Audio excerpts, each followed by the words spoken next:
Muito bem, então acho que já estamos gravando. Ok. Pessoal, boa noite então a todos e todas que estão aí presentes. Daremos agora oficialmente início a mais uma aula de Direito Constitucional e basicamente já estamos entrando aí na quarta ou quinta semana, já até perdi as contas, né? Já tivemos aí, na verdade, acho que são 5 semanas mesmo, mais de um mês, né? Que nós estamos nesta nova realidade aí das nossas aulas online, via live. Acho que a primeira semana, né, não chegamos a fazer as aulas ao vivo, né? Mas eu enviei algumas aulas gravadas para vocês. E desde que começamos aí por essa nova sistemática, já estamos hoje aqui no nosso quarto encontro pelo meu roteiro aqui. Nós faremos hoje, pessoal, eu já vou abrir daqui a pouquinho os slides, então, que eu disponibilizei agora para vocês, o nosso encontro 10, ou 10º encontro aí do AVA, né? Então, nós já estamos aí, avançamos, né? Já adentramos, vamos dizer assim, naquela que seria a nossa unidade 3, né? Unidade 3 da nossa disciplina. Porque se nós considerarmos, né, as 4 primeiras aulas formam, vamos dizer assim, a unidade 1, depois as aulas 5, 6, 7 e 8, que seria aí o primeiro fechamento, né, do bimestre, com uma semana de avaliação, nós teríamos a unidade 2. Então, nós já passamos agora do encontro 9, né? Essa semana era para ser oficialmente, essa e a anterior, né? Para ser oficialmente a semana de avaliações, né? Vou falar um pouquinho sobre as avaliações no final da aula.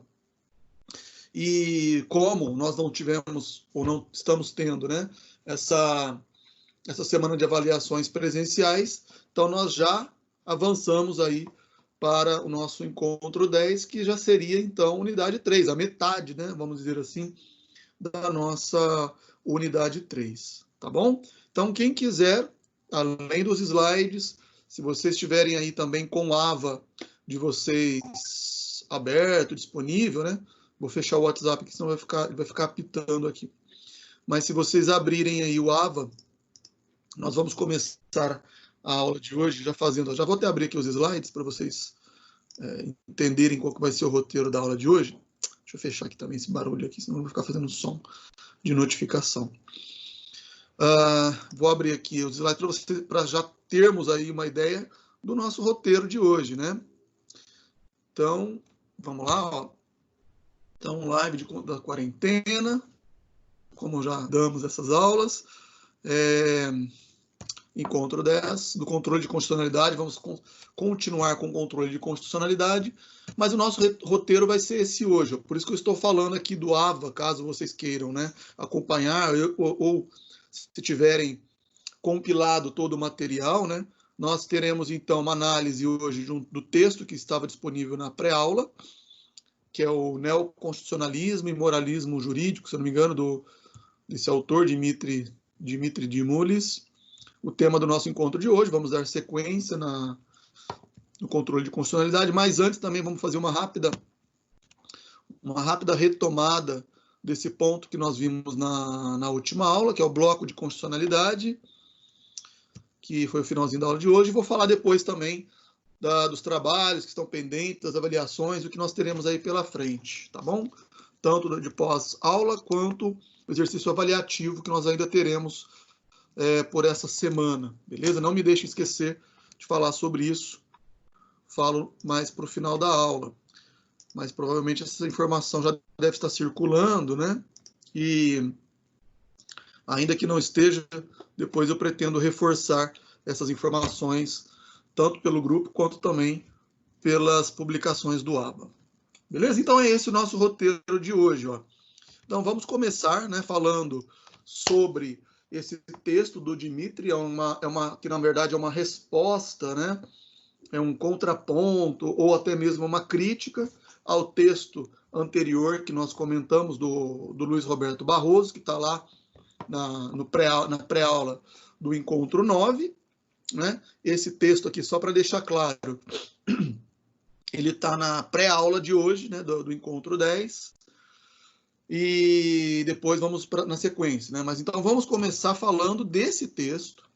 Eu vou fazer uma uma rápida revisão, uma rápida recordação do que nós falamos na aula passada, daquele texto do Barroso, já acrescentando algumas coisas que, inclusive, nós vimos, né, na aula da semana passada, e vou aí acrescentar uns comentários que ele faz, né, no texto dele, né, no texto que ele apresenta, como eu disse, uma crítica, ou seria uma espécie de um contraponto, de uma resposta, né, que ele dá para aquela teoria do Barroso, que é o tal do neoconstitucionalismo. Tá? Já ressaltando que são temas importantes, né, para a gente poder compreender a realidade do direito constitucional.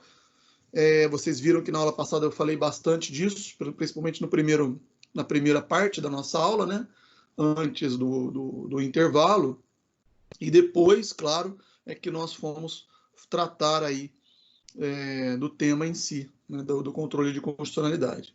Eu também vou citar hoje alguns exemplos. Eu separei aqui 3 links, né? Na verdade, depois eu vou repassar também esses links. Na verdade, eu vou colocar esses links. Eu acabei esquecendo agora. Estava fazendo isso agora, mas no final eu acabei esquecendo de colocar os links nos slides.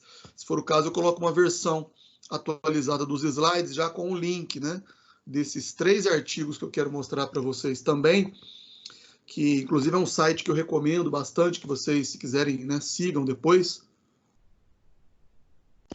que é o JOTA, né? É um site de artigos e comentários jurídicos muito bons. E todo ano, mais ou menos assim no final do ano, eles fazem uma lista, né, daquelas decisões mais importantes que chegaram ao STF. E nessa lista das decisões mais importantes, é óbvio, né, as principais ações, as ações mais importantes que chegam ao STF todo ano, são essas ações constitucionais, que nós vamos estudar aqui, né, a partir de, não hoje, mas provavelmente, porque hoje ainda nós ficaremos ainda na parte ainda introdutória, né, conceitual, mas a partir da semana que vem nós vamos falar das ADIs, né, das ações diretas de inconstitucionalidade, das ADPFs, ações de descumprimento de preceito fundamental, arguições, né, de descumprimento de preceito fundamental, as ações diretas por omissão, ações declaratórias, todas elas chegam no STF, e muitas vezes tratando de assuntos de extrema relevância. Eu vou então, depois só ilustrar, né, enumerar algumas delas também. E depois eu deixo para vocês o link, eu encaminho também lá pelo grupo, né? Mas olha só, vamos lá, eu vou voltar aos slides aqui, só para a gente lembrar do que a gente estava falando na última aula, né?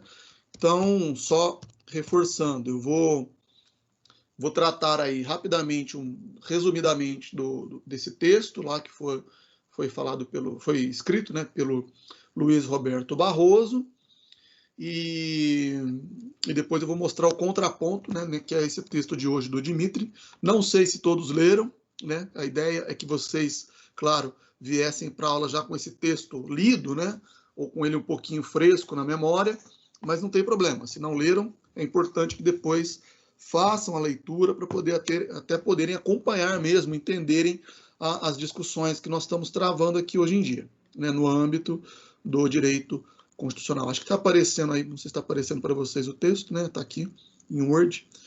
O do Barroso, deixa eu ver se eu abro ele aqui.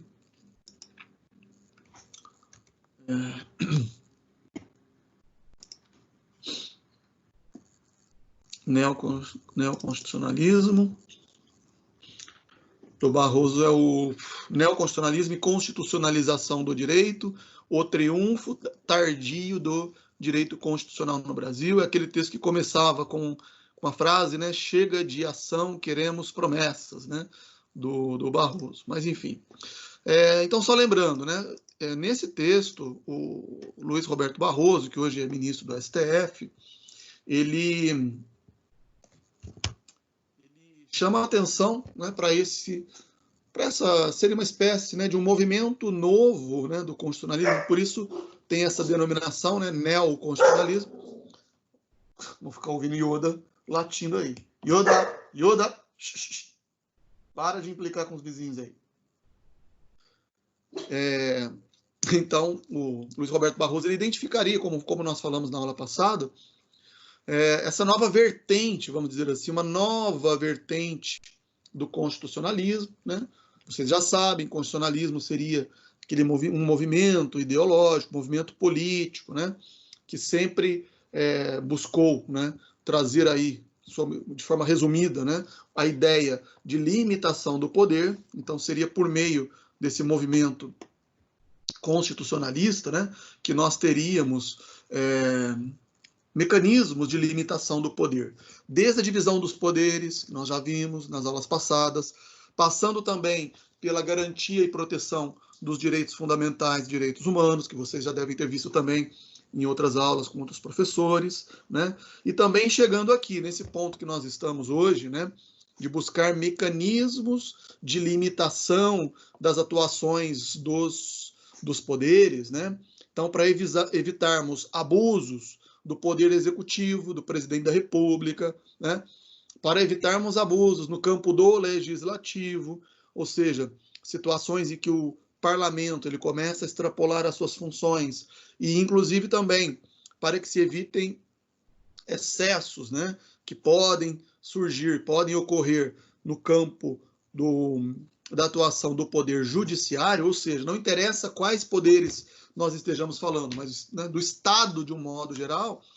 Então, para se evitar excessos e abusos de poder, o que nós temos? A Constituição, né? Então, nós temos a lei maior, né? A nossa maior norma, que é a Constituição, e temos falado bastante sobre isso, né?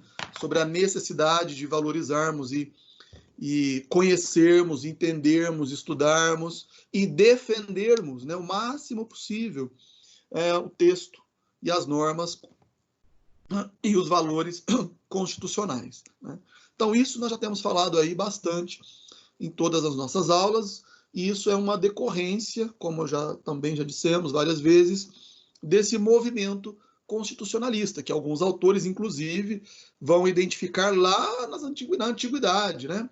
Desde a Grécia Antiga, passando por Roma, passando também pelos períodos aí clássicos da Idade Medieval, né? Em períodos, né, da Idade Medieval, claro, passando depois pelo Iluminismo, pelo humanismo moderno, nós chegamos hoje numa realidade moderna, numa concepção moderna do constitucionalismo.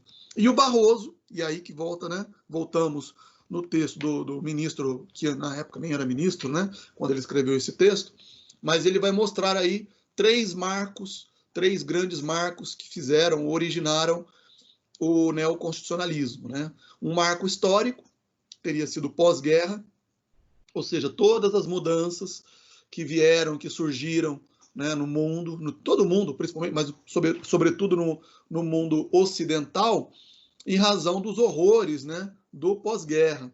E o próprio fenômeno do nazismo, né, na aula passada eu até mostrei todos aqueles slides, né, algumas imagens, né, do Holocausto, para mostrar que chegou aquele momento entre 1939 e 1945, né? Nós tivemos aí esse segundo grande conflito mundial. Eu nem cheguei a mencionar, mas todo mundo sabe, né, do terror também que foi a bomba de Hiroshima, né? Hiroshima e Nagasaki, que foi aí um dos eventos que acabou culminando praticamente no encerramento, né, da Segunda Guerra. Claro que depois com a derrota do Hitler pelos russos também, né? Mas tudo isso mostrou a que ponto, né, poderia chegar as atrocidades, a barbaridade, né, de nós termos uma sociedade moderna que pode chegar aí o ápice, né, de uma destruição em massa, né? E após isso vieram todos aqueles conflitos, né, entre União Soviética, Estados Unidos, né? O mundo ficou polarizado, sempre com aquela ameaça de uma guerra nuclear, enfim, trouxe, né, todas aquelas mudanças, e isso acabou também refletindo em diversos campos do conhecimento e, claro, no âmbito do direito, né? E a partir dessas mudanças históricas, né, vieram também mudanças no campo filosófico, claro, mais especificamente no campo da filosofia do direito, né, que é o que nos interessa, né, que é aquela dicotomia entre o direito positivo, o direito natural. Então havia necessidade, né, de uma superação divisões filosóficas do direito, e basicamente, né, a conclusão que nós tiramos, né, foi que surgiu como síntese, né, desse embate dialético o que nós poderíamos chamar de pós-positivismo, que é uma visão que busca conciliar, né, busca mesclar esses dois campos antagônicos, né, que é o positivismo e o justnaturalismo, e a partir daí nós temos, claro, um direito positivo, né, óbvio que a gente não vai ter como fugir da positivação do direito, ou seja, um direito escrito, normativo, positivado, porém com uma preocupação de inserir, né, de se inserir, uma preocupação em que os legisladores buscassem, né, ter uma melhor qualidade na criação das normas, né, na inovação do ordenamento jurídico, de modo que as normas, inclusive as normas constitucionais, passassem a ter um conteúdo justo, né? Ou seja, não bastaria simplesmente nós termos uma lei, numa visão pós-positivista, né? Não bastaria apenas a gente ter uma norma do ponto de vista formal positivada. Não, era importante que a norma ela tivesse também um conteúdo, né? Então aqui, ó, vou usar uma pequena lousinha aqui hoje, né? Ó. Imagine que eu tenho aqui uma norma, né? Então, o direito positivo, ele representaria isso, ó, uma moldura.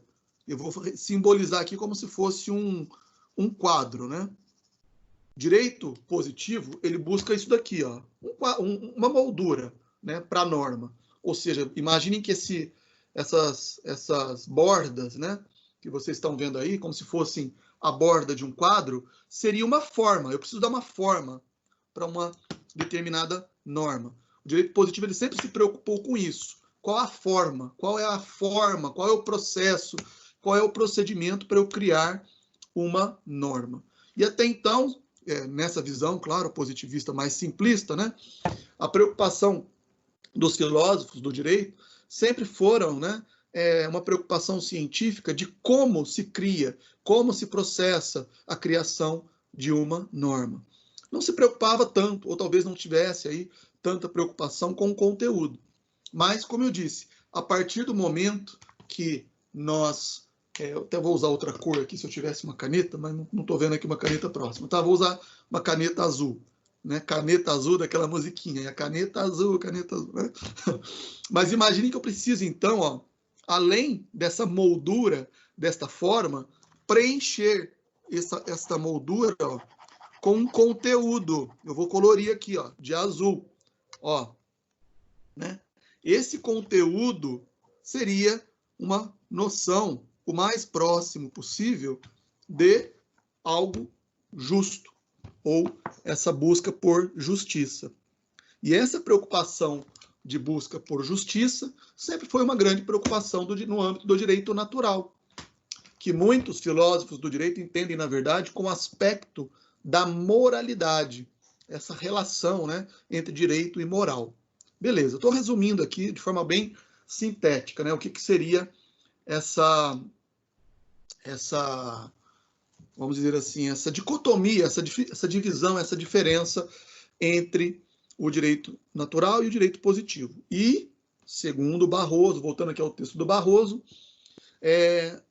esse marco filosófico teria, então, contribuído, né, para o surgimento do direito chamado neoconstitucionalismo, que seria uma forma também de se preocupar aí com o conteúdo da norma, de modo que, conforme nós veremos mais à frente, uma norma que seja injusta aos olhos da Constituição seria uma norma inconstitucional. Por isso é importante ter também noção, né, do que é uma norma justa, o que é uma norma moralmente justa. E, por fim, um marco teórico, né, que nós falamos também bastante na aula passada, que seria essa ideia de que a Constituição ela é dotada de supremacia, de força normativa, né?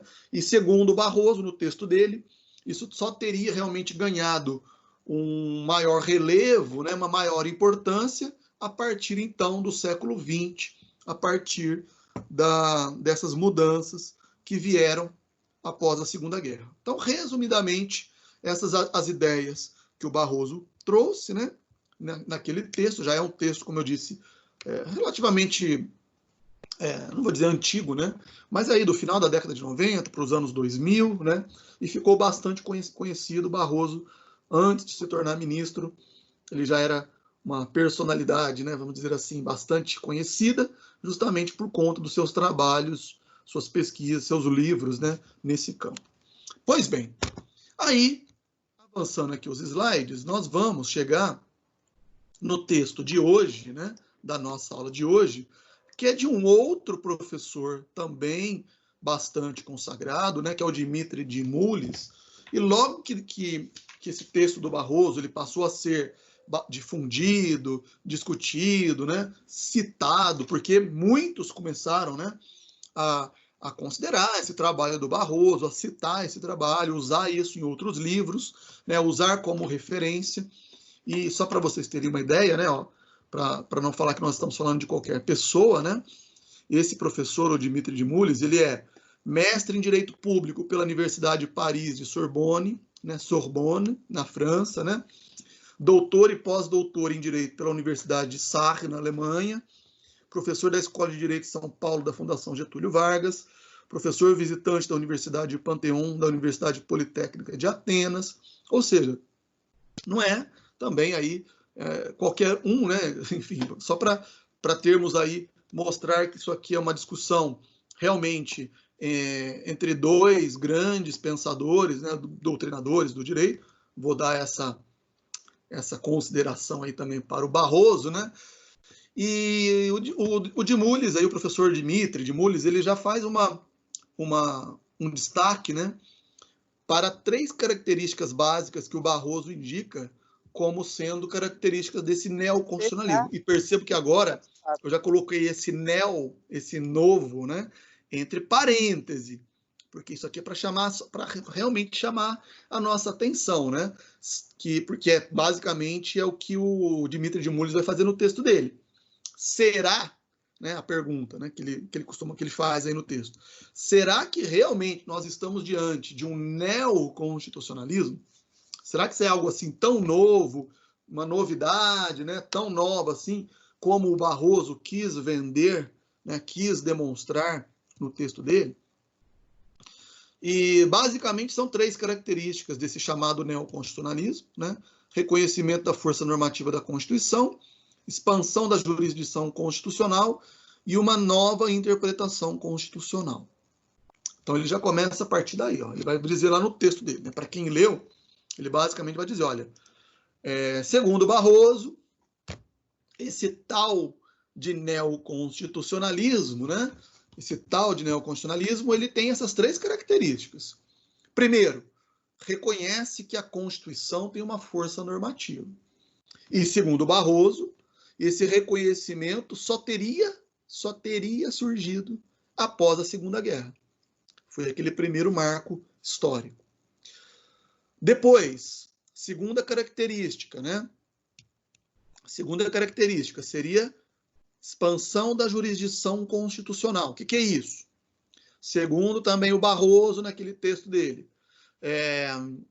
conforme foram surgindo, né, todas aquelas mudanças após a Segunda Guerra Mundial, as grandes questões da humanidade, ou seja, as grandes polêmicas do direito, né, passaram a ser tratadas no campo da jurisdição, ou seja, nas cortes constitucionais, nos tribunais e nos fóruns, pelos juízes, né?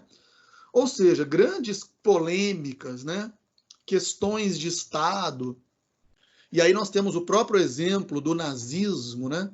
Não sei se vocês sabem que após a Segunda Guerra Mundial começaram a surgir tribunais internacionais. O mais famoso foi o Tribunal de Nuremberg, né? Eu até tenho um artigo que eu escrevi durante o doutorado, né? Durante o meu período de doutorado, sobre o Tribunal de Nuremberg e todas essas questões aí ligadas também ao positivismo jurídico, para julgar os atos do nazismo.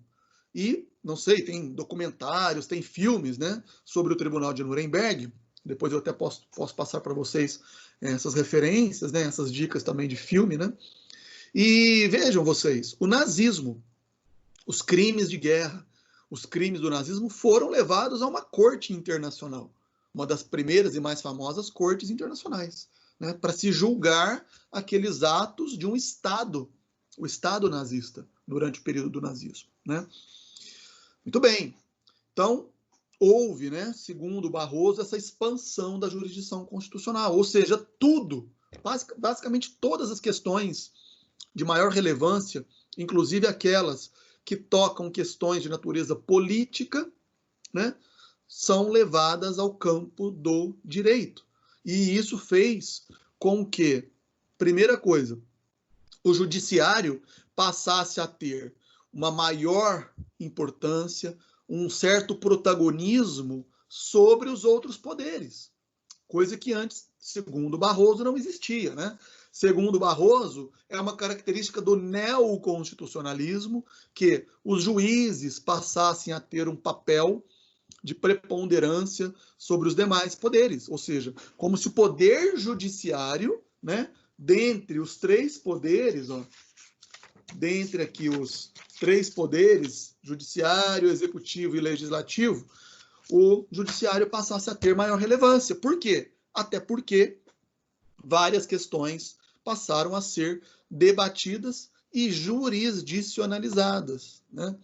E hoje, né, pessoal, uma das grandes discussões, ainda hoje, né, uma das grandes discussões é uma, vamos dizer assim, é uma dualidade que existe hoje, né, que é tanto a politização do direito quanto a judicialização da política, né? Olha só, politização do direito, que é o uso político de questões jurídicas.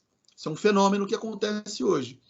E um outro, que é o inverso, que é a judicialização da política, que é levar para o campo do judiciário questões políticas.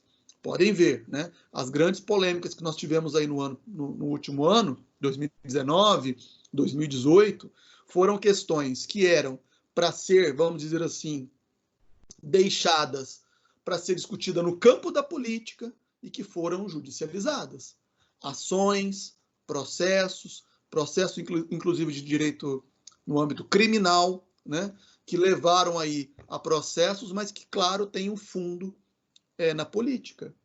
E tudo isso desova, né, descamba para os tribunais julgarem, e inclusive o STF. E isso faz aí uma expansão, como vocês estão vendo aí, da chamada jurisdição constitucional, e também surge aí um protagonismo das chamadas cortes constitucionais, né? Basta a gente ver o papel que o STF tem hoje e as polêmicas, né, que envolvem o STF hoje. E, por fim, uma terceira característica que o Barroso trata no texto dele e que o Dimitri de Mullis vai criticar nesse texto dele, né, de hoje aí, é a chamada nova interpretação constitucional, que, como eu estava dizendo, né, por conta desse surgimento do pós-positivismo, né, muitas mudanças passaram a ser implementadas, sobretudo em relação às decisões judiciais. Ou seja, um juiz, um tribunal, né, um desembargador, um ministro lá do STF, quando ele vai julgar, por exemplo, uma questão criminal, ele não se preocupa apenas e tão somente com o que está na lei. Percebam que muitas decisões, né, acabam levando mais em conta outras questões que não são jurídicas, outros argumentos que muitas vezes nem são do campo do direito, para justificarem as suas decisões, né? E para que essas decisões não pareçam, né, não fiquem assim muito na cara que elas são arbitrárias ou que elas são até mesmo ilegais, né, ou sei lá, extra-legais, muitas vezes se usa ou se faz o uso ou abuso, né, do que hoje nós chamamos de princípios, os princípios jurídicos. Vou falar um pouquinho disso depois, né, os chamados princípios implícitos, expressos, e muitas decisões são baseadas em princípios, né, e, por vezes, acaba se deixando de lado a própria norma, né, ou as próprias o próprio aspecto legal, né? E tudo isso, então, é o que mostra, o que demonstra aí os desafios que chegam hoje para o campo do direito constitucional e as ações constitucionais, né? Então, olha só, até aqui, o que eu estou fazendo aqui? Eu apenas pontuei, né, o que foi falado pelo Barroso na última aula e o que esse autor aí, o Dimitri, né, Dimitri de Mulis, ele vai demonstrar nesse texto dele. E basicamente, o que ele vai dizer é, olha, tudo isso aí, todas essas características que o Barroso, né, o professor Luiz Roberto Barroso, na época era só um advogado, né, ele vai apontar nesse texto dele, na verdade, não é nada de novo. Não tem nada de novo constitucionalismo. Todas essas três características que vocês estão vendo aí, o Dimitri de Mulis, ela vai demonstrar que elas sempre existiram, pelo menos desde o século XVIII. E não só depois da Segunda Guerra Mundial. Então ele critica, inclusive, esse neologismo, né? Essa nomenclatura neoconstitucionalismo. Ele vai dizer, olha, o que estão chamando de neoconstitucionalismo, na verdade, nada mais é do que um constitucionalismo. Ou seja, essa primeira característica mesmo aí, ó, reconhecimento da força normativa da Constituição, né? Isso daí, autores do século XVIII, autores do século XIX, né? Ele já aponta, né? Eu vou destacar aqui no texto dele, por exemplo, ó, uma citação aqui do Abad Sieyès, que era um teórico constitucionalista francês, de 1793. Ó, eu não sei se vocês estão vendo aí o texto do Word, né? Desde 1793 ele já dizia, uma Constituição é um corpo de leis obrigatórias ou não é nada.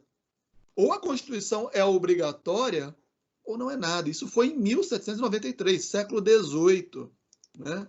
Então, assim, quando o Barroso diz, né, que isso só foi ser considerado após a Segunda Guerra, na verdade, né, não foi só após a Segunda Guerra Mundial. As constituições, elas, embora, né, fossem ignoradas ou não fossem cumpridas, isso é outro problema, né? Talvez elas não fossem cumpridas por aqueles que ocupam o poder, né? De certa forma, são aqueles que assumem o poder. Mas isso não significa que ela nunca tenha tido força normativa, ou seja, constituições sempre não, né? Mas pelo menos aí desde o século XVIII e XIX já haviam os teóricos no campo do direito que valorizavam a sua obrigatoriedade. E aí é a mesma coisa, ele vai dizer que também que esse protagonismo do judiciário não pode até ter sido uma característica tardia no Brasil ou em alguns países, mas ele vai demonstrar no texto dele também, depois vocês vão dar uma olhada lá, né, que diversos outros estados, como por exemplo, ele vai citar de forma mais específica os Estados Unidos, né?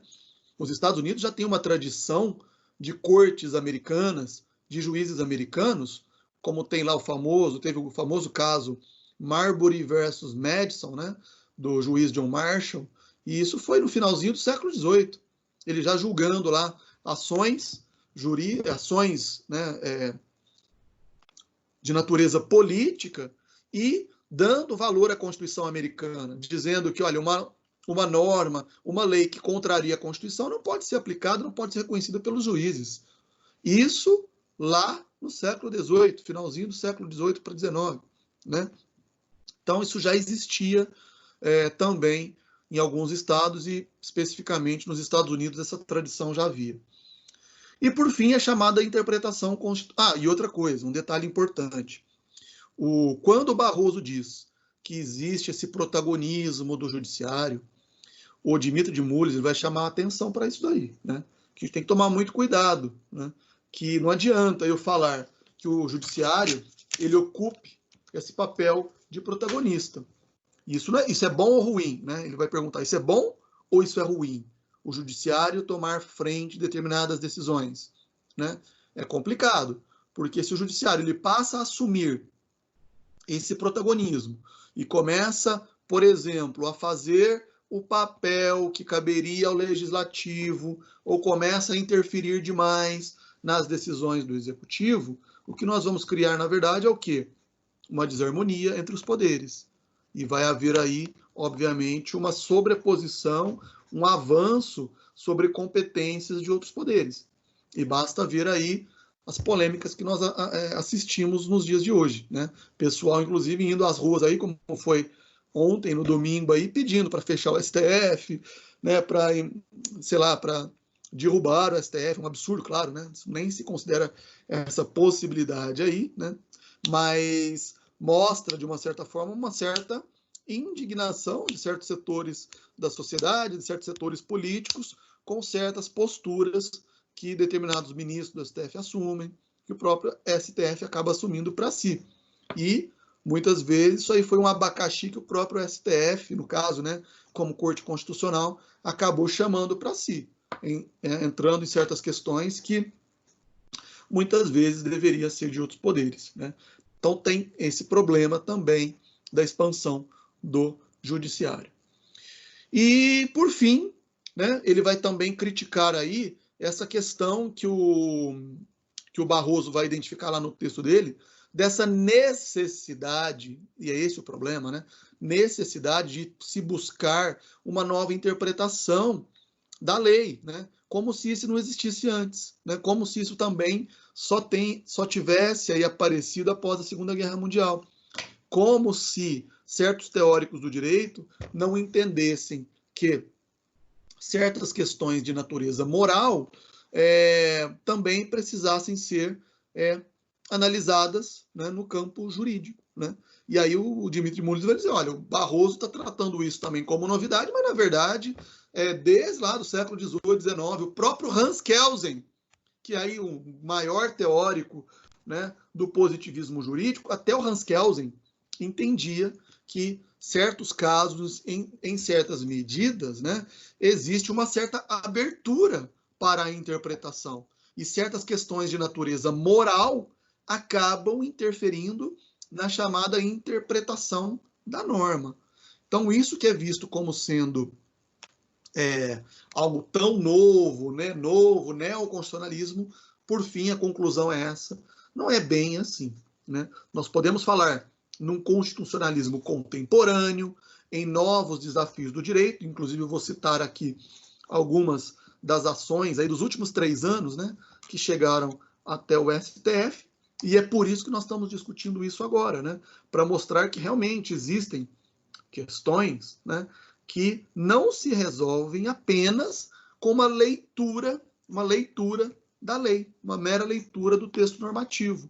São questões que tratam de questões políticas, de questões religiosas, de questões de natureza da moralidade coletiva, da moralidade da sociedade, do comportamento, né?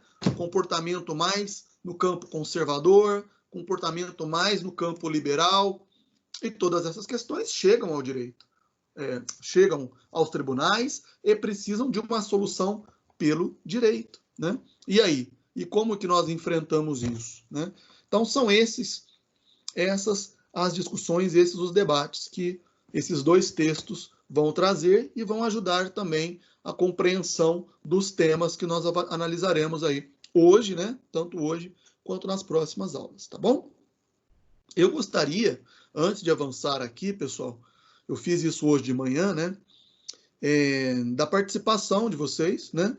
Quem quiser aí falar, ou se manifestar, ou levantar algum questionamento, porque eu preciso saber, né, se essas questões estão fazendo sentido, né, para vocês, se vocês estão entendendo, né, a importância da gente levantar essas discussões, né? Inclusive, quem quiser comentar também, tem um trabalho, né, para vocês entregarem agora até o dia 24, né, que justamente busca estimular a vocês a refletirem sobre essas questões tão polêmicas, né, que envolvem ideologias, as ideologias do campo da esquerda, ideologias do campo da direita, né, que estão aqui, ó, no livrinho do Norberto Bobbio, e como eu já disse, muitas vezes acabam, né, gerando essa polarização, essas divisões, esses debates, e acabam chegando também nos tribunais. Então vamos lá, gostaria de ouvir aí, se alguém quiser falar alguma coisa, para que pelo menos eu tenha um feedback, né, dessas considerações, o que vocês pensam sobre isso, se alguém quiser falar, por favor, antes da gente poder avançar. Jusemar. Marinês, Dona Marinês está piscando. Fala aí, Dona Marinês. Sim, puxa a fila. Eu li, reli, não durmo direito por causa desse texto, porque Dona ele Marinês, suscitou em mim. Sim, ela mesma. Ah, eu acho que o meu som aqui deve estar desligado. Peraí. Ah, então liga aí. Talvez eu que não os esteja ouvindo, porque eu acho que eu desliguei o som aqui. Peraí, só um minutinho. Pronto, pode falar.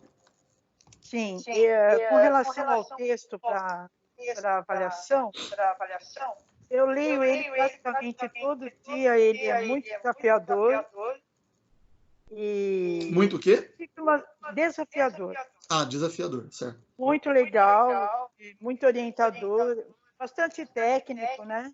Sim. O autor não é fácil, pelo menos para mim, né? Mas, assim, a gente começa a pensar em algumas ideias de esquerda e de direita e automaticamente associar a Constituição, né? E dá uma pequena confusão na nossa cabeça, porque você colocou uma pergunta. Existe a ideologia, né? Uma dessas ideologias dentro da nossa Constituição? E agora você falando desse texto de hoje, ele vem complementar mais ainda, quer dizer, o assunto aumenta, né? Fica bastante extensa a nossa resposta. Você quer uma coisa sucinta, quer uma opinião nossa, quer que a gente só se baseie no texto, uma opinião de uma síntese. O que você quer exatamente? Porque tem tantos caminhos para seguir. Certo. Deixa eu fazer um rápido comentário primeiro do que a senhora comentou, Dona Marinês. Um comentário sobre o comentário, né? E depois eu respondo de forma mais objetiva sobre a questão do trabalho em si. Deixa eu explicar primeiro por que eu sugeri esse texto primeiro, né?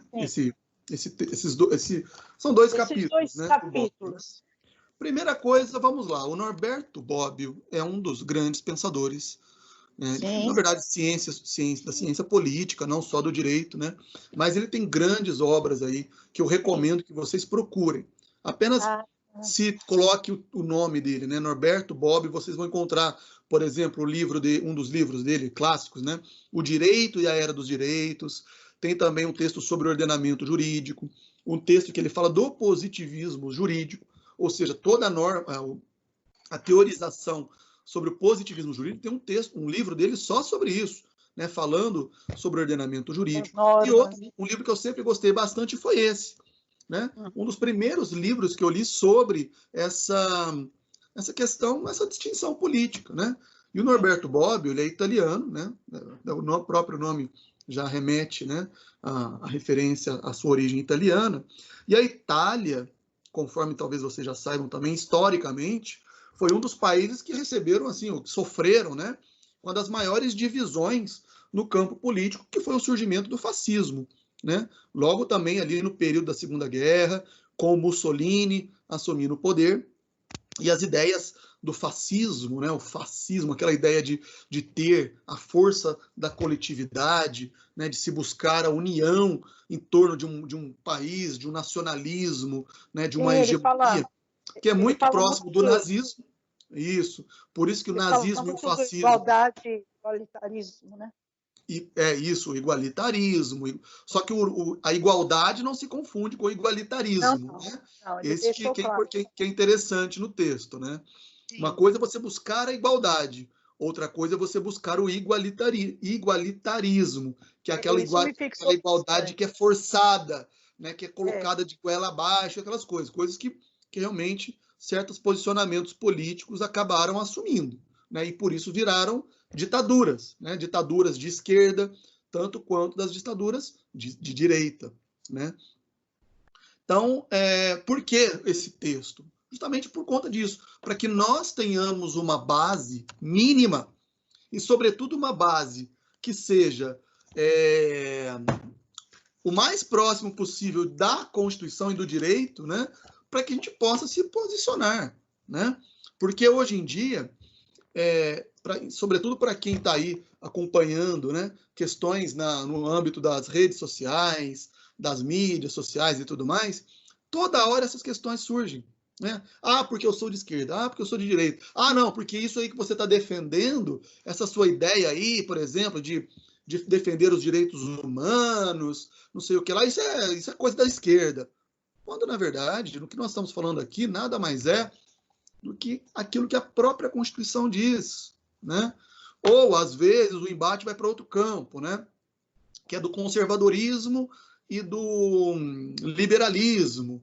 E da mesma forma, nós veremos ideias aqui dentro da Constituição que tanto tem natureza, vamos dizer assim, mais para o campo do conservadorismo quanto para o campo do liberalismo, né? A Constituição, por exemplo, tem capítulos específicos sobre questões do campo da economia, né?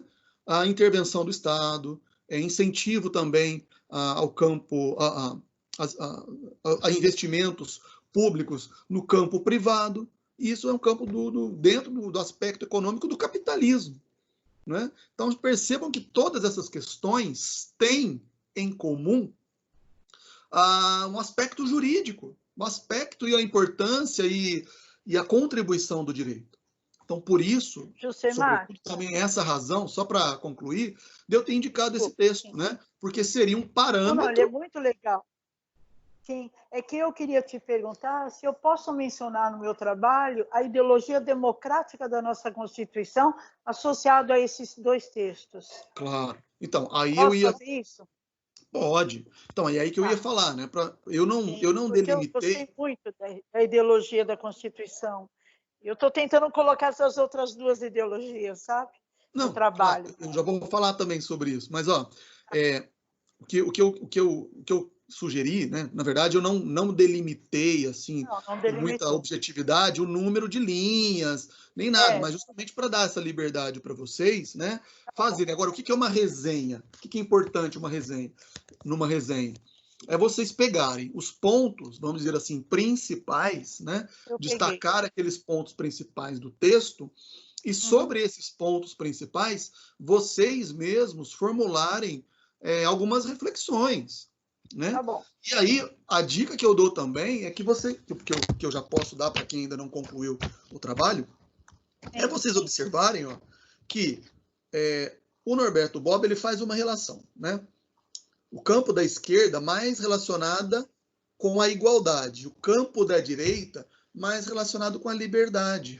Igualdade, liberdade. Igualdade, liberdade. E onde que está isso? Está no artigo 5º da Constituição. Artigo 5º, né? Ele começa assim, artigo 5º. Todos são iguais, igualdade perante a lei. Quando a Constituição diz que todos são iguais perante a lei, será que a Constituição é de esquerda? Né? Sim. Mais para a esquerda, relacionado com a igualdade. Aí depois, vem aqui, Eu entendi. Aí fala do igualitarismo. Sim, o inciso 2º do próprio artigo 5º. Ninguém será obrigado a fazer ou deixar de fazer alguma coisa senão em virtude de lei, né? Ninguém será submetido. É livre a manifestação do pensamento. E por aí vai. O que é isso aqui? Liberdade. Então, aqui, quando se fala da liberdade na Constituição, isso é de direita? Né? Então, é essa discussão que eu quero que vocês apontem, percebam que, né, não quero, obviamente, influenciar a resposta, mas será que a Constituição tem uma ideologia que prevalece mesmo? Será que tanto a esquerda quanto a direita, nesse campo aí, nessa leitura do Norberto Bobbio, não são dois lados que, na verdade, são mais complementares do que antagônicos? Né? Eu não preciso tanto da igualdade quanto da liberdade. Claro que em alguns momentos eu vou valorizar mais uma, em outros momentos eu vou valorizar menos, né? Mas tudo isso mostra que nós temos um parâmetro para a gente poder seguir, né? E, viu, Josemar, não sei se é só interpretação minha, mas eu achei muito interessante isso, tudo bem, é uma opinião minha, né? Equilibrada dentro da ideologia democrática, que é o que você falou. Sim, Eu vou claro. ter dos dois, e aparentemente essa ideologia democrática, ela atende aos dois, né? Então, é um pensamento que eu tive, né? Refletindo, porque Sim. é o que você falou, né? Você tem artigos que tem horas que é para uma ideologia de esquerda, outra para a direita. E uma frase também que me ficou muito do trabalho é uma assim: todos os homens são iguais, mas tem uns que são mais iguais que outros, né? É bastante para se refletir também, essa né? De frase um é autor que eu esqueci. Essa frase é do George Orwell, né? Para quem lê o livrinho do A Revolução dos Bichos, Revolução dos né? Bichos, né? Eu achei, mas De 1984, né? Está mencionado no seu texto também, no texto que deu para a Sim, gente pois ler. é. Então, Exato. achei muito legal. Tem muito o que falar, né, Josemar? Tem bastante, tem bastante. Tá bom. Tá. Mas É é que eu queria importante. saber se eu posso fazer uma comparação entre Pode, os não, seus pode. textos Vocês são com... livres para escrever. Isso aí é tranquilo, tá? Tá bom. Importante é fazer essa reflexão e entenderem também como que isso se relaciona com o que nós estamos tratando aqui, né? E eu já vou falar daqui a pouquinho mais sobre isso, mas eu gostaria de ouvir mais alguém, se tiver alguém aí para poder falar, ou se nós podemos ir para frente. Tá bom. Alguém mais gostaria de se manifestar, falar alguma coisa, tirar alguma dúvida?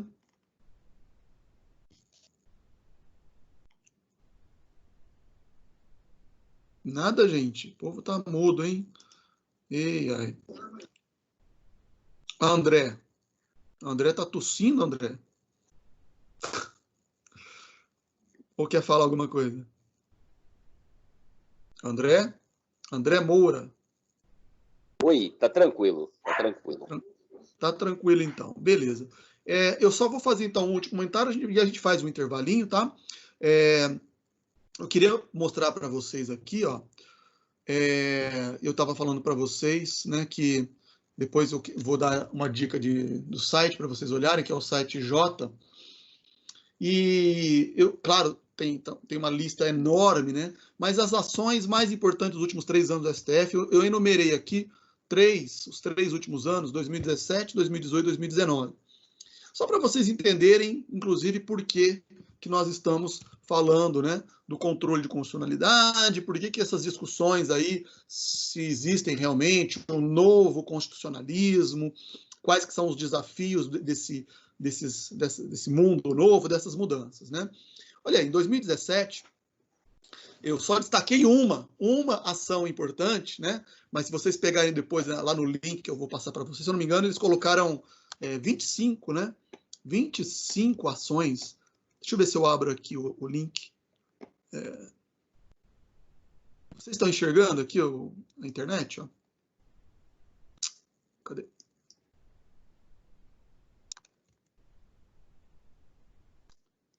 Oh, caramba.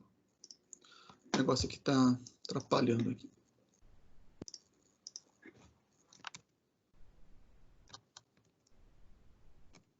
Tem hora que isso aqui é chato, esse programa.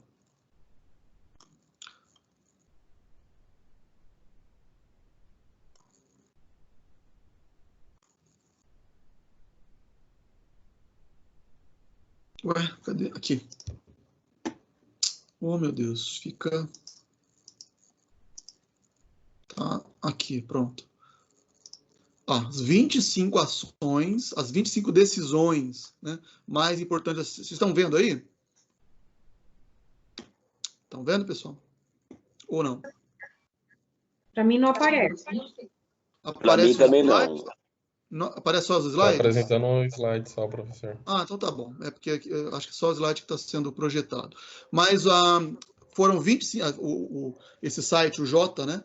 J.info, ele apresentou aqui as 25 decisões mais importantes de 2017.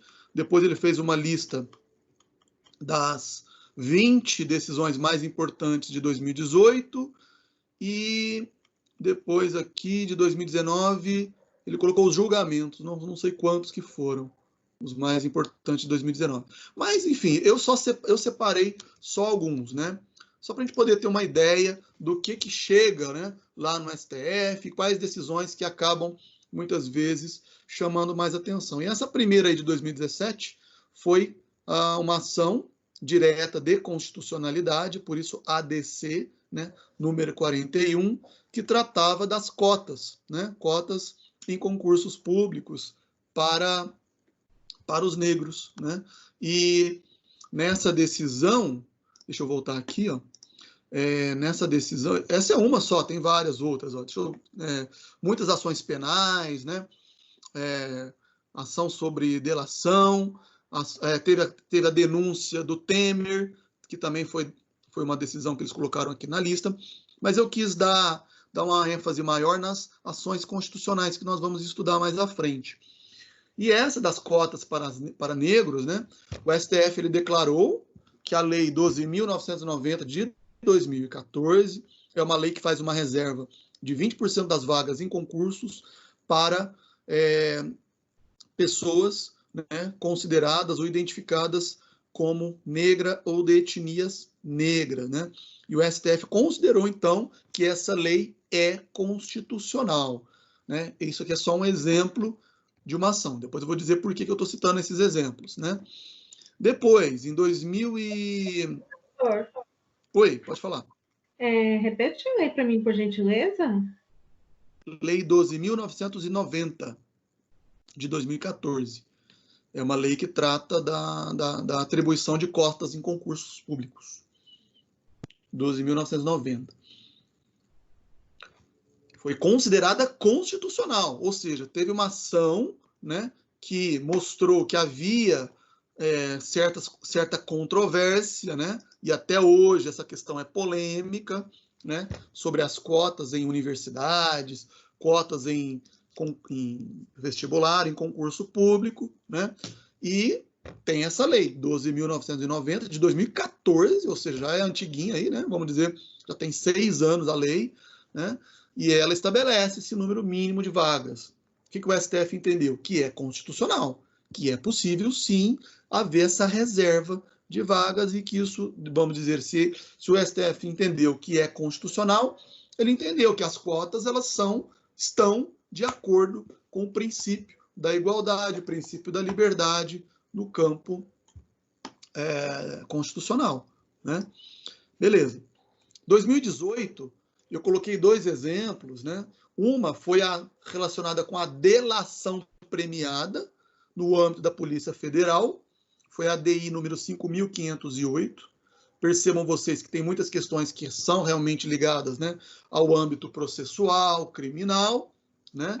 E também a questão do chamado voto impresso.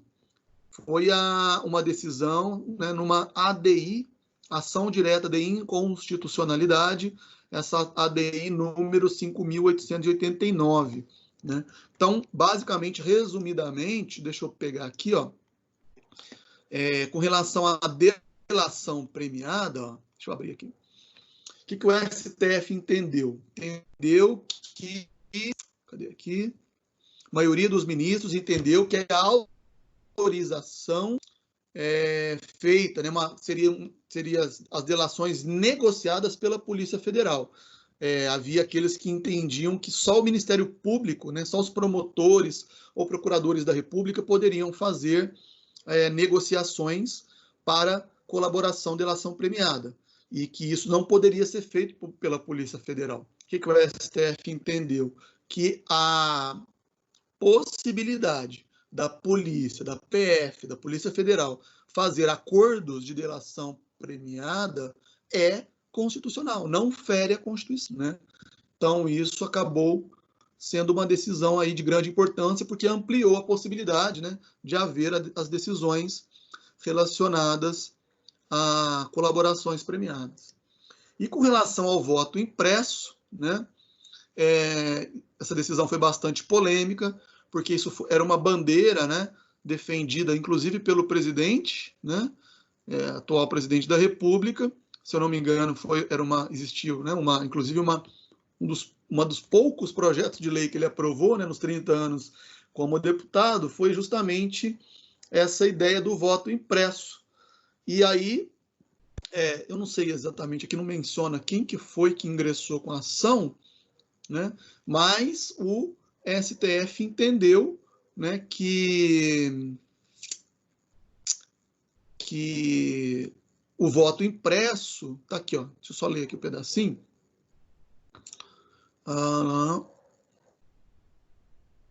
Que essa ideia de voto impresso, ela violaria, esse que foi o fundamento, esse que foi o argumento, violaria o sigilo do voto, né? Porque se você imprimir o voto, por mais, talvez, bem intencionado que tenha sido esse projeto, né?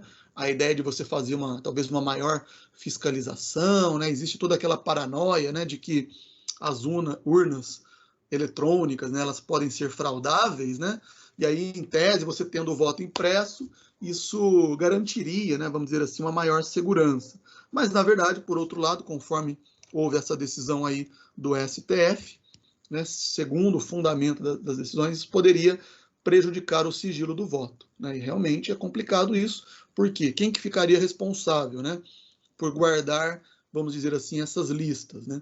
Como que isso poderia ser utilizado ou não contra as pessoas, você sabendo aí que haveria esse voto impresso. Enfim, é uma questão polêmica, claro, mas que foi também uma decisão levada para o STF. Por que que é interessante, por que que eu destaco isso daí? Percebam claramente, né, uma preocupação e um interesse político, né, um interesse aí de alguém que hoje, inclusive, Jair Bolsonaro, presidente da República, levou isso e foi, inclusive, bandeira de campanha. De vez em quando ele solta umas pérolas aí, né, também sobre essa questão ligada às fraudes eleitorais. Falou recentemente aí, né, que houve fraude no primeiro turno, mesmo sem mostrar prova disso, mas enfim, o que eu estou querendo demonstrar é questões que são de caráter político, independente se de esquerda ou direita,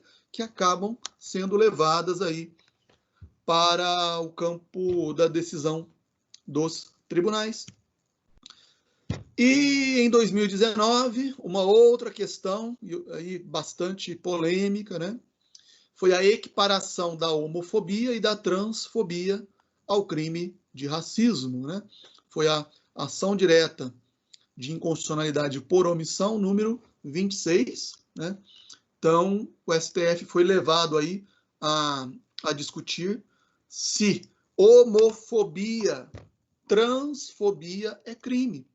E se for crime, se essas práticas, essas condutas seriam equiparadas ao crime de racismo, né? Previsto lá na lei do racismo. Aliás, para o pessoal aí que está assistindo a aula, que também tem aula comigo de direito penal, né? Amanhã de manhã, por exemplo, tem aula de direito penal. Não sei se tem alguém aqui agora assistindo a aula que também faz penal. É um tema que nós debatemos, né, na aula de penal, sobre a injúria racial, sobre a lei do racismo. E, inclusive, eu fiquei devendo aí um vídeo que eu pretendo depois subir lá para o canal do YouTube, explicando, né, essa decisão aí em mais detalhes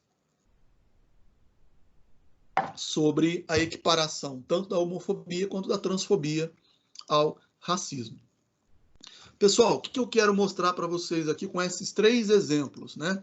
Como eu disse, se vocês depois virem, né, a lista, essa lista é enorme, né? O J lá, o J-Info, ele enumerou 20, 25, tantas ações aí importantes, mais importantes dos últimos 3 anos. Percebam, pessoal, todas essas questões, cotas para negros, delação premiada, voto impresso, equiparação da homofobia, percebam que são questões que ou têm caráter político, ou têm caráter relacionado com religião. Religião eu não coloquei nenhuma aqui, mas, por exemplo, o aborto, né? Tem a questão do aborto, acho que foi o ano passado também, né? Mas a homofobia, a transfobia são questões que tocam aí o campo do conservadorismo da sociedade, né? As relações homoafetivas, né? Tem aí um campo religioso, né? Que vive, vira e mexe, né? está fazendo aí vários embates, né, e várias discussões aí polêmicas com relação a isso. E percebam que todas essas questões, elas poderiam ser resolvidas, elas não poderiam ser resolvidas só no legislativo? Cotas para negros é uma lei aprovada no legislativo. Por que isso precisou chegar ao STF? A mesma coisa. O voto impresso do Jair Bolsonaro, concorde ou não concorde com ela, né? Com essa lei aí. Ela foi votada, foi discutida no Congresso, foi aprovada, não foi vetada, né? Mas foi acionada, né? E foi levada ao STF. Delação premiada, homofobia. Quer dizer, percebam que existem, né, muitas questões individuais, coletivas, que passam, extrapolam, né, ultrapassam a mera discussão jurídica. E por mais que nós tenhamos que ser técnicos, por mais que nós tenhamos que ter opiniões fundamentadas com bases racionais, nós temos que também ter a consciência de que apenas e tão somente nós nos prendermos ao campo legal, ao campo da técnica jurídica, ou melhor, da técnica jurídica sempre, mas ao campo meramente normativo, nem sempre resolve os nossos problemas de questões como essas. E por isso que todas essas decisões, elas são levadas ao judiciário, principalmente ao STF, e gera, né, todas essas polêmicas e esses embates com os demais poderes, com o legislativo, com o executivo, né? E fica aquela guerra, vamos dizer assim, aquele jogo político entre o judiciário, o executivo, o legislativo e também, claro, a opinião pública, porque muitas dessas questões caem, né, nas discussões da sociedade, das pessoas aí que se manifestam nas redes sociais, por meio dos jornais, por meio da imprensa, né? E mostram aí como que o direito, né, muitas vezes ele é desafiador.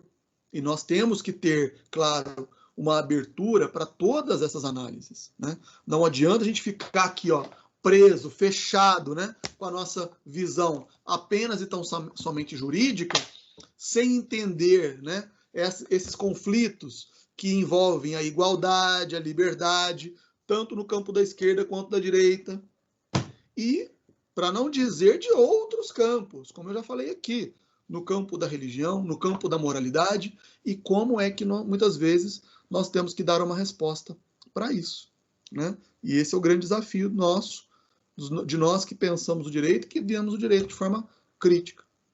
Tá certo? Mais alguém gostaria de falar algo? Nós vamos para o intervalo, fazer uma pausa, tomar um cafezinho, 10 minutos, 15 minutinhos, nós voltamos. Mas antes, se quiserem, manifestem-se aí, podem falar, que nós já voltamos daqui a pouco.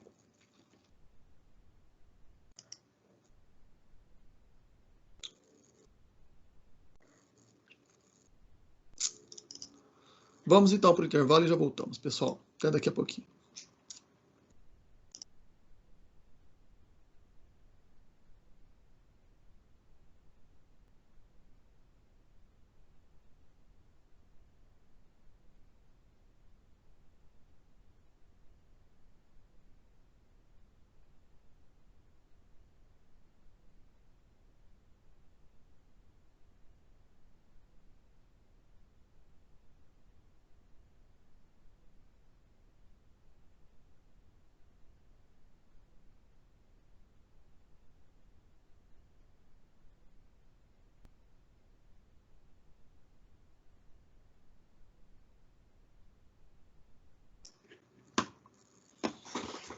Muito bem, pessoal, vamos retomando aqui a segunda e última parte da nossa aulinha de hoje. Vamos voltando aqui para os nossos slides, apenas para então darmos sequência, né? Opa, não é esse não. Para darmos sequência no que estávamos tratando hoje, né? Cadê? Aqui. Então, a ideia, né, que com essa lista aí, né, de algumas das ações mais importantes, né, que são levadas ao STF, acabei de jogar agora lá no grupo de Direito Constitucional os links, né, do site do Jota, para que, se vocês quiserem depois, dar uma verificada, apenas para vocês terem uma ideia, né, das ações e da quantidade de ações que muitas vezes chegam no campo do STF. Claro, né, eles selecionaram, né, de acordo com o entendimento deles, né, quais seriam essas principais decisões, né, e vocês vão perceber que de 2018, 2019, inclusive, teve um aumento, né, assim, bastante significativo dos números de ações criminais, de ações penais, e algumas delas também de questões que são diretamente relacionadas com interesses políticos mesmo, mas interesses políticos do ponto de vista partidário, né? Questões sobre o foro por prerrogativa de função. Travou meu Google Chrome aqui agora. Eu ia abrir aqui, mas deu pau aqui. Questões que interessam, né, aos interesses mais dos governadores, né, do campo político, literalmente, né, de partidos e tudo mais. Então, essas questões de partido, políticas e criminais, algumas delas até mesmo criminais, acabaram mesmo sendo, acabam normalmente, quase sempre, né, são levadas para o campo jurídico, para a chamada judicialização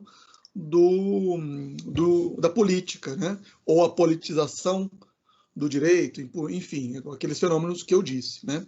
E aí, concluindo, assim, aqueles dois textos, né, que nós estávamos tratando, independentemente, né, de nós termos aí uma nomenclatura que identifique o chamado neoconstitucionalismo, ou na crítica feita pelo professor Dimitri, né, de Mules, de que, na verdade, isso aí não é assim tão novidade como o Barroso quis vender a ideia, que, na verdade, essas questões sempre estiveram relacionadas, né, com o direito, portanto, são questões que são debatidas e são desafiadas no campo do direito, dos tribunais, desde sempre, vamos dizer assim, né? Sempre, ou quase sempre, foram levadas ao campo dos tribunais, né? E aqui a grande questão, na verdade, que nos é colocada, né?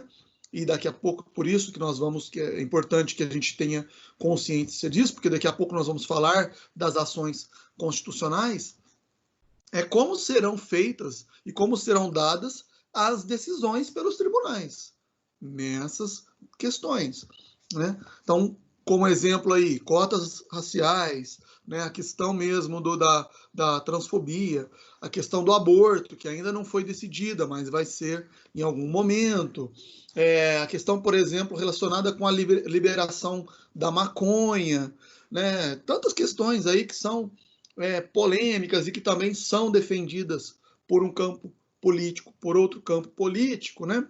E a questão é como que essas decisões serão tomadas, né? E aí, independentemente de quem a gente concorde mais, seja com o Barroso, seja com o professor Dimitri de Mules, né?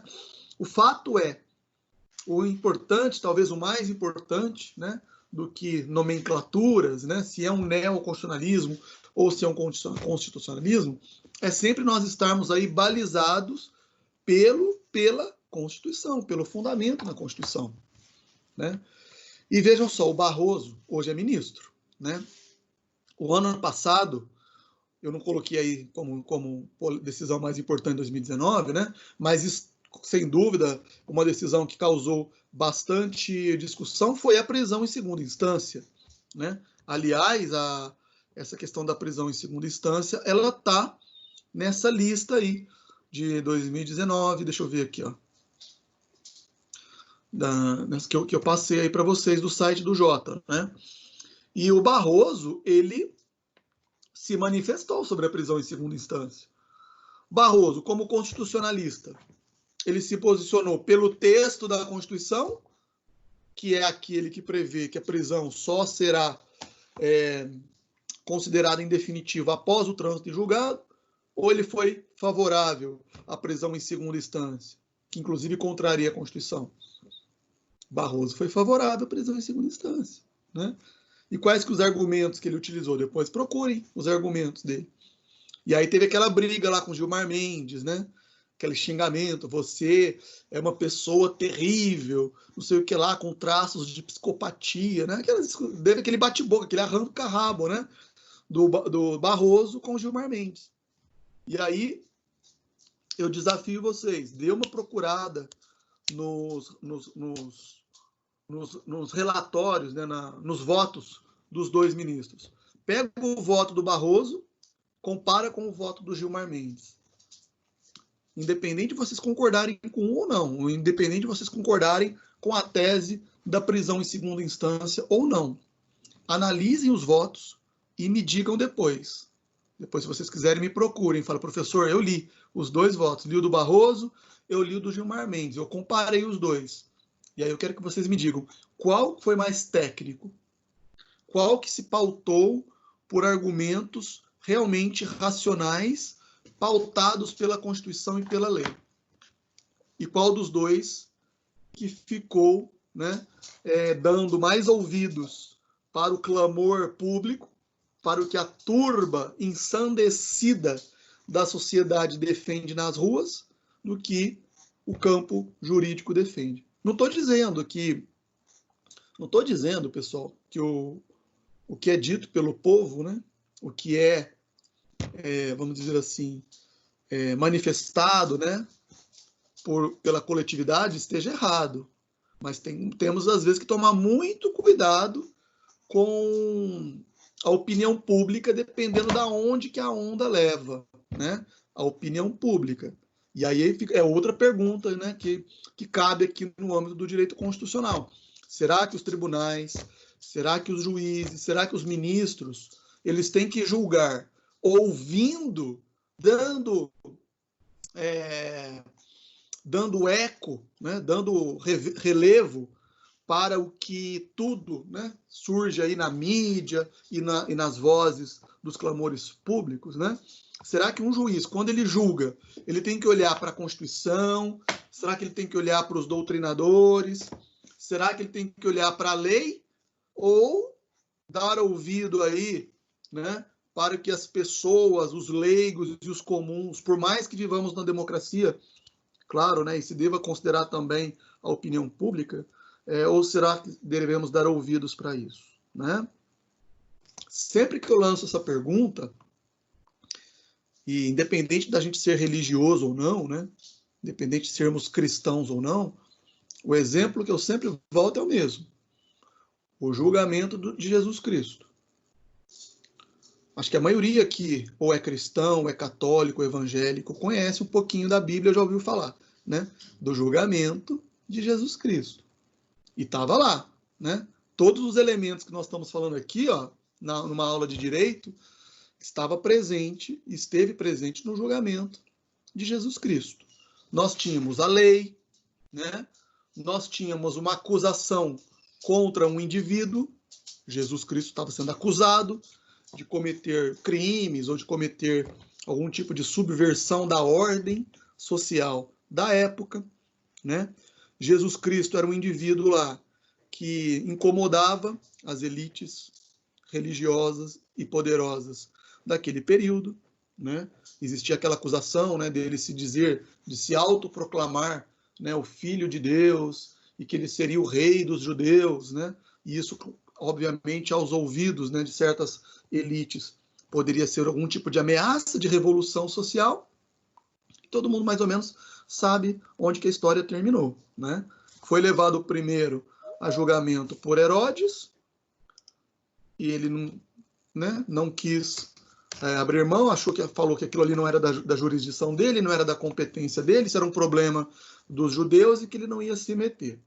Então ele se declinou da sua competência para julgamento daquele caso. Aí o caso foi remetido ao prefeito na época, ali na toda vez eu esqueço se é na Judéia, enfim, na cidade lá onde eles estavam na época, que o responsável, a autoridade responsável era o que seria, que teria, né, o cargo, que mais ou menos seria equivalente hoje a um cargo de prefeito, um cargo administrativo, Pôncio Pilatos, né? E a mesma coisa, na frente de Pôncio Pilatos, houve acusação, né, contra Jesus. Claro que ele não tinha advogado, ele mesmo, né, foi dado a ele o direito de se defender, mas obviamente que ele, como um ser iluminado que ele, né, seria ali, ele achou ou se defendeu de uma maneira que não caberia, né, ele fazer um julgamento, se declarar isso ou aquilo, mas enfim, por fim, o juiz, né, o juiz da causa, que foi o Pôncio Pilatos, não julgou. O que ele fez? Ao invés de se pautar na lei, né, pegar lá o Código Penal, vamos ver se essa conduta dele está enquadrada realmente na norma, né? Vamos ver o que diz aqui as normas superiores para eu dar um julgamento justo. Não, o que ele fez? Lavou as mãos, né? O famoso lavar as mãos, né? Que hoje todo mundo tem que lavar as mãos, né, para evitar a contaminação. Mas ele fez isso e entregou a decisão e o julgamento de Jesus Cristo para quem? Para o povo, para os judeus que estavam ali ensandecidos, enlouquecidos, né? Queria ver sangue, queria ver condenação, queria ver o corpo de um indivíduo sendo crucificado, e crucificaram Jesus Cristo, né? Então, estou dizendo, não precisa ser teórico, não precisa ser nem jurista, não precisa nem ser religioso para se entender o absurdo, né, e a injustiça de um julgamento como esse, né? Que, aliás, alguns até entendem que nem deveria ter havido um julgamento, nem foi um julgamento, né? Mas foi uma entrega. Entregaram lá um inocente, e ele foi crucificado e foi morto, a pena de morte. Não vou entrar aqui na discussão sobre a ressurreição, mas o fato é que ele morreu, né? Foi condenado, né? Condenado, porque um juiz não quis julgar. E aqui todas essas questões. Quando um juiz, ou quando um tribunal, quando um ministro vai julgar uma questão de grande relevância, de grande interesse político, ele vai se basear no quê? No entendimento dele? Na ideologia específica dele? E eu estou dizendo isso também, ó. Inclusive um dos motivos também de eu ter passado a resenha para vocês. Não interessa a ideologia política que nós tenhamos, né? Todos nós vamos ter algum posicionamento político, religioso, social, filosófico, todos nós vamos ter. Agora, no momento de nos posicionarmos tecnicamente como advogados, juízes, promotores, advogados, defensores públicos, procuradores, técnicos, né? Nós vamos nos pautar no quê? Né? Essa é a grande discussão. Em aspectos morais individuais ou com base na ciência jurídica? É essa a última reflexão que nós tínhamos aí, beleza? Mais alguém? Vou dar oportunidade para mais alguém falar. Última oportunidade aí para a gente falar sobre esses pontos aí. Desses textos do Barroso, do Gilmar Mendes, do STF, das questões polêmicas que chegam aos tribunais. O Yoda está aqui do lado querendo brincar, mas não é hora de brincar agora.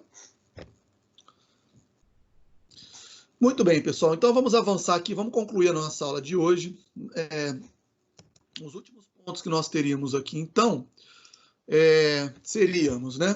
seria nós abordarmos rapidamente o que nós vimos na última aula, só para lembrar, ó, esse chamado bloco de constitucionalidade.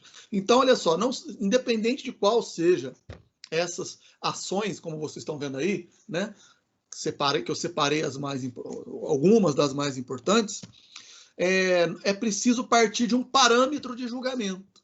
Parâmetro para o julgamento no controle de constitucionalidade são todas as normas da Constituição, né? A parte permanente da Constituição, o ADCT, os tratados internacionais de direitos humanos, os princípios. Aqui é o grande problema, né? Porque tem muitos julgadores, muitos ministros, muitos juízes que só se pautam pelos princípios e aí interpretam do jeito que querem, né? E esse é o grande problema. E os tratados internacionais. O problema dos tratados internacionais, por isso que eu queria voltar nesse ponto aqui, é o seguinte, nós temos aqui, ó, duas pirâmides que representam o ordenamento jurídico, a antiga e a nova, né? Eu já vou falar da nova daqui a pouco. Mas a antiga tem lá no topo a Constituição, depois as leis chamadas de infraconstitucionais, né? Leis complementares, leis ordinárias, medidas provisórias, resoluções. Só tome um cuidado com essa pirâmide aí, pessoal. Leis complementares não são hierarquicamente superiores às leis ordinárias. Eu falei isso hoje de manhã, destaquei isso, tá? E no material de vocês também tem lá um texto sobre isso, uma explicação. Leis complementares não são hierarquicamente superiores, não são superiores às leis ordinárias, tá? Apenas existe aí uma questão específica, né, que vai dizer que as leis complementares elas têm um caráter próprio, elas têm uma competência própria e específica para certas matérias. Mas isso não significa que leis complementares são superiores às leis ordinárias, embora nesse gráfico aí, né, nessa pirâmide, elas estejam acima das leis ordinárias, tá? Mas se vocês observarem a pirâmide do lado, essa pirâmide que é essa nova configuração aí, né, vocês estão observando que no 1, 2, 3, 4, no quarto quadradinho aí, leis complementares estão juntas das leis ordinárias, delegadas, decretos legislativos, resoluções e medidas provisórias, tá? Mas o que eu quero chamar a atenção aqui, ó?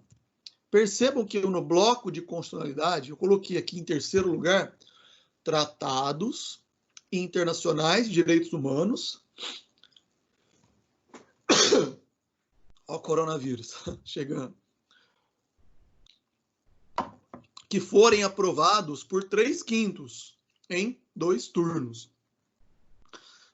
Esses tratados internacionais de direitos humanos aprovados em 3/5 e 2 turnos, isso aí é a previsão contida no artigo 5º, parágrafo 3º da Constituição, né, que vai dizer que toda vez, né, que há essa aprovação de um tratado internacional de direitos humanos com voto de 3/5 e em 2 turnos nas 2 casas, né, esses tratados de direitos humanos eles passam a ter o mesmo peso de uma norma constitucional. Isso faz, então, que tratados internacionais de direitos humanos sejam equivalentes às emendas constitucionais e às normas constitucionais. De modo que um tratado de direitos humanos, ele pode, sim, ser superior, ser mais importante, ser mais relevante, ser hierarquicamente superior a uma lei. Se o Brasil assinou um tratado de direitos humanos, esse tratado ele passa a ter o mesmo peso de uma norma constitucional. Agora, isso se ele for aprovado, né, com aquele quórum, 3/5 dos votos, 2 turnos. Eu vou até destacar aqui no slide, para ficar bem visível para vocês. Ó. Tratados internacionais de direitos humanos aprovados em 3/5 e em 2 turnos. Tá certo? Isso é que faz com que um tratado de direitos humanos tenha importância e tenha relevância de natureza constitucional. Agora, a questão é essa. E se eles não forem aprovados como emendas? E se eles não tiverem aprovação de 3/5 em 2 turnos? Eu não sei se vocês já estudaram isso, né? Mas é importante reforçar. Ó. Se eles não forem aprovados como emendas, e aqui eu vou ter que usar de novo o slide para fazer um desenho, aqui um desenho, para ver se vocês enxergam isso, né? Ó, eu vou deletar essa pirâmide aqui e vamos usar essa nova configuração. Percebam que essa nova configuração ela faz uma piada, né? E primeiramente o que ela faz aqui é colocar o STF, né? Como se ele estivesse no topo da pirâmide, né? Porque querendo ou não, o STF ele está aí, né? Ocupando esse papel de protagonismo e muitas vezes o STF ele até se coloca acima da Constituição. Mas entendam que isso aqui é só mesmo, é mais vamos dizer assim, uma piada, né? uma crítica até, talvez até uma troça para dizer que o STF muitas vezes se coloca acima da Constituição. Nem o STF, viu, pessoal? Nem o STF está acima da pirâmide. Vamos considerar que o STF está como intérprete da Constituição. É ele que dá a última palavra em termos de interpretação da Constituição. Às vezes parece que os ministros, né, estão lá acima de todo mundo, acima da própria lei. Mas não é bem isso, né? Depois, nós temos aqui, ó, os tratados de direitos humanos, né? E aí, os tratados que são aprovados, tratados internacionais de direitos humanos, aprovados como emendas. Se eles são aprovados como emendas, conforme eu já disse, eles aparecem, né, como parte da Constituição. Então, eles aparecem aqui, ó, neste patamar aqui. Agora, essa pergunta que eu estou fazendo, ó, diz respeito a esses tratados aqui da parte de baixo, né? Esses aqui, ó. Esses tratados aqui. E são os que são aprovados sem ser por meio ou sem ser aprovados como se fossem emendas, né? Como se eles fossem aprovados fora desse quórum de 3/5, né? Percebam que eles estão abaixo da Constituição, né? Tratados internacionais abaixo da Constituição, porque eu não estou me referindo àqueles que foram aprovados como emendas, porém eles estão acima das leis complementares, estão acima das leis complementares, ordinárias, delegadas, decretos. Vejam que nessa configuração aqui, pessoal, esses tratados, eles ainda ficam acima da lei, né? E o que foi entendido, o que o STF disse a respeito desses tratados? Que eles possuem um caráter de supralegalidade. Então, os tratados não aprovados como emendas, eles passam a ter esse caráter de supralegalidade. O que significa isso? Eles não são equivalentes à Constituição, mas ainda assim eles estão acima da lei. Então, o que vocês precisam entender é isso. Todo tratado de direitos humanos, ele está acima da lei. E por que isso? Ora, tratados de direitos humanos se referem a direitos fundamentais e direitos humanos. Isso tem o caráter material constitucional. E por isso, eles, ainda que não sejam considerados emendas, eles são considerados supralegais. São considerados acima da lei, acima da Constituição. Entenderam? Então, para a gente caminhar para o final aqui, ó, o exemplo que surgiu e de onde essa discussão acabou surgindo foi no caso da prisão civil. A Constituição antes ela previa a hipótese de prisão civil do depositário infiel e do devedor de alimentos. Tanto o depositário infiel, aquele cara, né, que tem lá uma penhora e que depois ele acaba sumindo com a penhora, ele podia ser preso por conta de uma dívida. Um empresário, por exemplo, que não pagou uma dívida da sua empresa, ele era decretado ali como depositário, e se ele não cuidasse do bem, ou se por acaso ele desfizesse daquele bem, ele poderia ser preso e compelido a pagar a sua dívida. Enquanto não pagasse a dívida, ele ficaria preso. Como acontece com os devedores de alimentos. Só que um tratado internacional de direitos humanos, que é o Pacto de São José da Costa Rica, não autoriza, não permite, né, que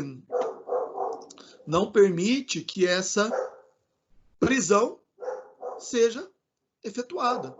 O Pacto de São José da Costa Rica só autoriza prisão civil por dívida de alimentos, né? E como esse tratado, o Pacto de São José, ele não foi aprovado como emenda, porque ele é anterior a 2004, né? Ele já tinha sido aprovado fora desse rito aí previsto na emenda constitucional de 2004. Ele passou a ser entendido como com esse caráter supralegal. Então, o Pacto de São José, ele está aqui, ó, eu tô brigando com os vizinhos lá. Ele está nesse patamar aí, né, de supralegalidade, abaixo da Constituição e acima da lei, o que impossibilita aí que uma prisão civil por alimentos seja executada, né?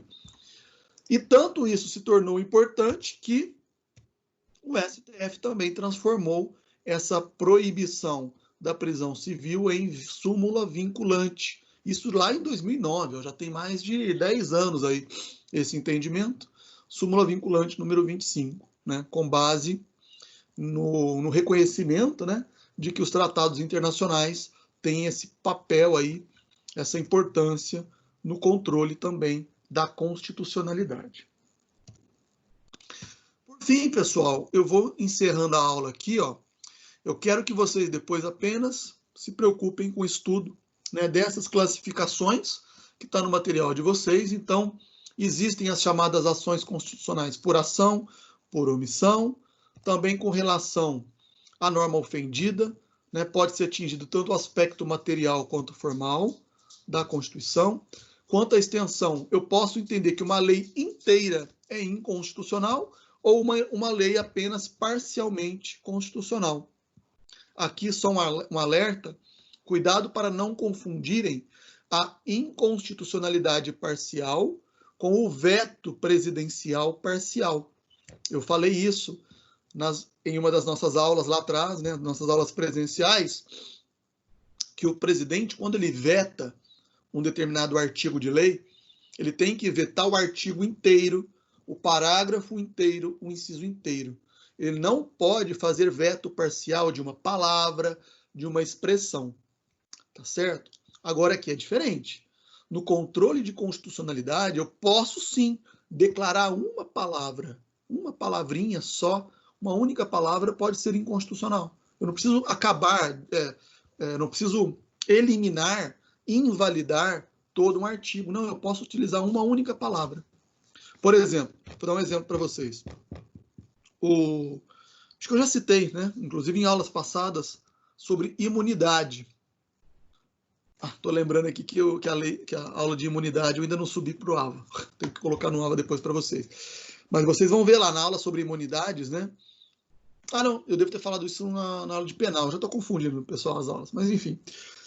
Eu falei numa das aulas aí de direito penal, se eu não me engano, né, sobre injúria e difamação e calúnia, que o nosso Estatuto da OAB, que trata, né, da ética do advogado, lá atrás, no texto original, ele dizia que um advogado ele não pode sofrer processo criminal por calúnia, não, por difamação, injúria e desacato.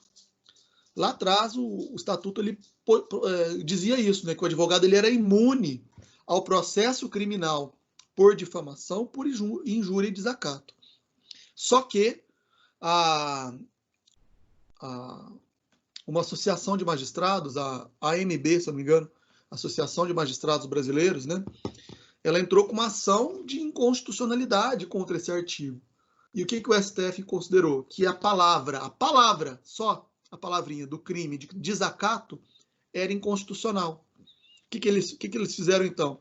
Eles tiraram essa palavra, ou disseram, né, ou consideraram que o desacato não seria um crime em que advogados seriam imunes e preservaram os demais. Em caso de difamação, em caso de injúria, os advogados continuam imunes. Mas aquela expressão desacato foi considerada inconstitucional, porque contraria aí essa questão relacionada com a liberdade de expressão, e os advogados não poderiam, em tese, desacatar cometendo o crime de desacato. Ou seja, inconstitucionalidade parcial do artigo, apenas e tão somente com aquela palavrinha ali, desacato, né? E, prosseguindo aqui para finalizarmos, também quanto ao momento, a Constituição, ou melhor, a inconstitucionalidade pode ser originária ou superveniente, ou seja, pode existir um tipo de inconstitucionalidade que já é de cara determinada quando uma Constituição ela é criada, de modo que todas aquelas normas anteriores que não são recebidas, né, elas passam a ser já de cara consideradas inconstitucionais. Por exemplo, a lei de imprensa. A lei de imprensa, ela é da década de 70, da ditadura, do período da ditadura, né? E a Constituição de 88. Quando a Constituição de 88 foi promulgada, a lei de imprensa já era, vamos dizer assim, considerada inconstitucional em relação ao texto originário da Constituição. Pode ser que uma lei surja após a Constituição. E aí é que vai aparecer essa possibilidade de uma inconstitucionalidade superveniente, ou seja, quando nós já temos a Constituição e aí surge uma nova lei que vai ser considerada ou não inconstitucional, né? Então depois vocês deem uma lidinha lá no material para analisarem todas essas classificações, tá bom, pessoal? A última seria essa, né? Quanto ao prisma de apuração, e tem outras normas e previsões lá também sobre classificação. Tá bom, pessoal? Então, acho que a nossa aula hoje já rendeu bastante. Minha voz já está começando a ficar de novo falhada. Estou sentindo as minhas cordas vocais aqui, ó, latejando já. Amanhã de manhã eu tenho aula também. Então, gostaria aí, mais uma vez, de agradecer aqueles que puderam acompanhar até este momento. Já são quase 22 horas. Abro mais uma vez oportunidade aí para vocês, se quiserem se manifestar, fazer alguma pergunta, tirar alguma dúvida. Ou, se não tiverem nenhuma dúvida, mais uma vez, obrigado e sigamos, né, as nossas semanas aí. Boa noite, professor. Oi. Oi? Boa noite. Ah, boa noite, então, Janaína. Tudo de bom aí para vocês. Obrigada. Se tiverem, pessoal, se quiserem, então, eu sei que vocês ficam, a essa hora já estão cansados e cansadas, né? Então, tendo alguma dúvida, mandem lá no grupo, ou mandem pelo AVA, mandem por e-mail, dentro do possível eu vou respondendo vocês. Ah, e só tinha esquecido, né? Sobre as atividades, pessoal, então a maioria já está enviando aí, né, os exercícios que já estavam disponibilizados. Eu vou lançar as últimas pontuações ainda essa semana, né? E assim que vocês enviarem também as resenhas, já farei o lançamento lá dos pontos. Lembrando que a resenha ela tem uma quantidade boa aí, né, de 1000 pontos, né? Ela tem bastante peso aí na nota de vocês. E hoje, claro, hoje eu não vou prometer, mas amanhã, no máximo amanhã, vocês terão também, talvez vocês já tenham feito de outros professores, um exercício avaliativo que eu vou disponibilizar lá no AVA também, por meio de um quiz, no Encontro 8, tá? Já vou deixar registrado aqui, vocês vão encontrar lá no pós-aula do Encontro 8, uns exercícios que vocês vão resolver pelo AVA, tá? Vocês vão abrir, esse exercício vai estar lá como quiz ou alguma coisa assim. Vocês vão abrir esses exercícios, resolver e serão pontuados, se eu não me engano, são 1000 pontos também, tá? Como se fosse, então, pontos aí equivalentes à nossa avaliação. E vocês vão ter até sexta-feira. Cuidado, né? Para vocês abrirem lá até sexta-feira para poderem resolver essa avaliação, beleza? Detalhes depois sobre isso também eu vou explicar para vocês amanhã, no decorrer da semana, mas saibam que vocês vão ter aí terça, quarta, quinta e sexta para resolverem esta avaliação pelo AVA, que vai estar disponível pelo AVA. Tá bom, gente? É isso. Tendo mais alguma dúvida, mandem lá ou me mandem mensagem e nós vamos tocando aí. E boa semana para todos, bons estudos a todos. Obrigado, boa noite.